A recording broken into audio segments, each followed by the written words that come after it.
Information లేదు. మా ఇళ్ళన్ని మునిగిపోయాయి. మాకు శాశ్వత పరిష్కారం కావాలి. ఇంతవరకు నీటి ప్రవాహం తగ్గలేదు. మాకు వాటర్ లేదు, ఫుడ్ లేదు, పవర్ లేదు. అది ఎప్పటికి వస్తుందో తెలియదు. నీళ్ళలోకి ఎప్పుడు రావాలో తెలియదు. నీళ్ళు ఎలా ఇంకిపోవాలి అని అడుగుతుంటే ఎండకే ఎండాలి అని చెప్పి చాలా చెప్తున్నారు. ఆహారం లేదు. పిల్లలతో ఉన్నాము. చాలా ప్రాపర్టీ లాస్ అయింది. మాకు కాంపెన్సేషన్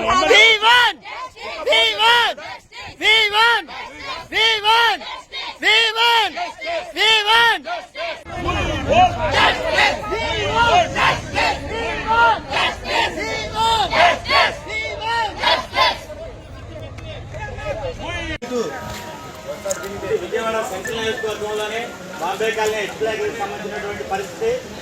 గత ఆదివారం మొదలైనటువంటి వాటర్ ఫ్లో ఇది. ఈరోజు శుక్రవారం వచ్చిందంటే కనీసం 6 రోజులు అయినప్పటికీ కూడా ఇది కరెక్ట్గా ఎక్స్ప్లాగ్ బాంబే కాలనీకి మధ్యలో ఉన్నటువంటి సెంటర్ ఇది.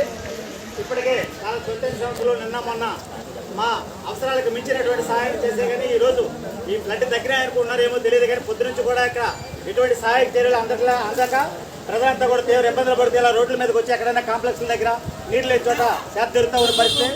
ఈరోజు ఆకలితో అలమటిస్తున్న పరిస్థితి నిజంగా ఏదైనా ఉందంటే 6వ రోజు తర్వాత ఈరోజు ఉంది. పోయిన ఆదివారం ఉదయం 11 గంటలకు మొదలైన ఫ్లడ్ 6 రోజులైనా సరే ఇదే పరిస్థితి ఉన్నది. ఇక్కడ నుంచి నేరుగా వస్తున్న నీరంతా కూడా ఇలా బాంబే కాలనీ గుండా వెళ్తూ వాళ్ళ ఇళ్లలో మొత్తం సర్వనాశనం అయిపోయారు. ఆర్థికంగా చాలా చితికిపోయారు. కట్టు బట్టలు తప్ప వాళ్ళకి ఏమీ లేవు. తినడానికి కానీ వండుకోవడానికి కానీ ఎటువంటి పాత్రలు కానీ ఏమి మిగిలినట్టు పరిస్థితి.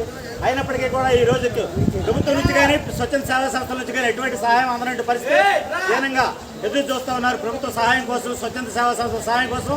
దయచేసి ఈ వీడియోని మీకు ఎవరికైనా అందినట్టయితే దీన్ని ప్రభుత్వానికి చేరేలాగా, ప్రతిపక్ష పార్టీలకు చేరేలాగా, అలాగే స్వచ్ఛంద సేవా సంస్థలకు చేరేలాగా ఫార్వర్డ్ చేయవలసిందిగా ఈ రాజీవ్ గృహకల్ప ఎక్స్ప్లాగ్ ప్రెసిడెంట్గా ఆర్ఎస్ నాయుడు నేను విజ్ఞప్తి చేస్తా ఉన్నాను. ఇప్పటికైనా ఈ యొక్క నీటి పారుదలని అదుపు చేసి ప్రజల్ని ఒడ్డుపడే మార్గం చూడాలని చెప్పి కోరుతా ఉన్నాను.